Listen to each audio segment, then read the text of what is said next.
അധ്യായം 10. ചുരുളേന്തിയ ദൂതൻ. മേഘാവൃതനും ശക്തനുമായ വേറൊരു ദൂതൻ സ്വർഗത്തിൽ നിന്ന് ഇറങ്ങി വരുന്നത് ഞാൻ കണ്ടു. അവന്റെ ശിരസിനു മീതെ മഴവില്ല്, മുഖം സൂര്യനെ പോലെ, പാദങ്ങൾ അഗ്നിസ്തംഭങ്ങൾ പോലെയും.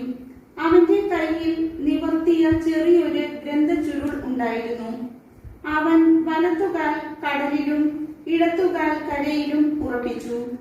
സിംഹഗർജനം പോലെ ഭയങ്കര സ്വരത്തിൽ അവൻ വിളിച്ചു പറഞ്ഞു. അപ്പോൾ 7 ഇടിനാദങ്ങൾ മുഴങ്ങി.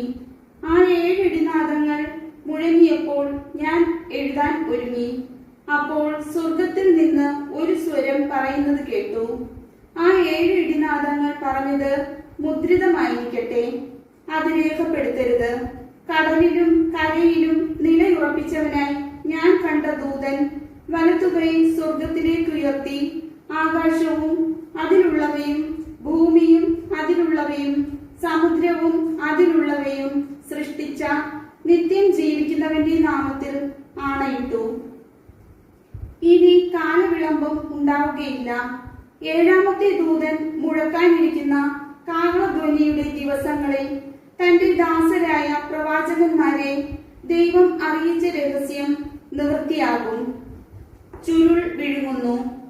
സ്വർഗത്തിൽ നിന്ന് ഞാൻ കേട്ട സ്വരം വീണ്ടും എന്നോട് പറഞ്ഞു, നീ പോയി കടലിലും കരയിലും നിലയുറപ്പിച്ചിരിക്കുന്ന ദൂതന്റെ കയ്യിൽ നിന്ന് ആ നിവർത്തിയ ചുരുൾ വാങ്ങുക.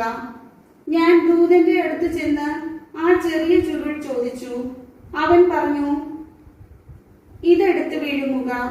നിന്റെ ഉദരത്തിൽ ഇത് കയ്പായിരിക്കും, എന്നാൽ വായിൽ തേൻ പോലെ മധുരിക്കും.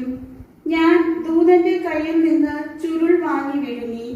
അത് എന്റെ വായിൽ തേൻ പോലെ മധുരിച്ചു, എന്നാൽ വിഴുങ്ങിയപ്പോൾ ഉദരത്തിൽ അത് കയ്പായി മാറി.